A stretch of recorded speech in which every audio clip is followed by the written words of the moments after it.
verdade para vocês. Estou junto com a Dui na criação da এমন খেললে কখনো champion হওয়া যায় না। টাই ব্রেকার মিস করায় সকল ফুটবলারকে উদ্দেশ্য করে একটি আবেগঘন স্ট্যাটাস দিয়েছিলেন নেইমার জুনিয়র। বিস্তারিত জানতে ভিডিওটি না টেনে সম্পূর্ণ দেখার অনুরোধ রইল। সেমিফাইনাল ওঠার লক্ষ্যে ব্রাজিল পুরো 90 মিনিটই আধিপত্য দেখিয়েছিল, কিন্তু গোল শূন্য ড্র হয় ম্যাচ গড়ায় টাই ব্রেকারে ব্রাজিলের ফুটবলার 2টা গোল মিস করে বসলেন। অন্যদিকে অনন্যভাবে গোল করে উরুগুয়ে, যার ফলে ব্রাজিলের স্বপ্ন ভেঙে উরুগুয়ে সেমিফাইনালে।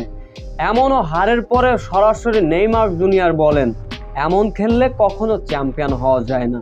আমাদের ফুটবলাররা সঠিকভাবে টাই ব্রেকারও মারতে জানে না, যার ফলে আমাদের এমন শোচনীয় হার। নেইমার জুনিয়র বলেন, এই দলটাকে আমাদের আরো ভালোভাবে ঢেলে সাজাতে হবে। কোয়ার্টার হোক অথবা সেমিফাইনাল অথবা ফাইনাল, টাই ব্রেকার হবে, এটাই স্বাভাবিক। আমরা যদি টাই ব্রেকারটা সঠিকভাবে না মারতে পারি, তাহলে আমরা কিভাবে চ্যাম্পিয়ন হব?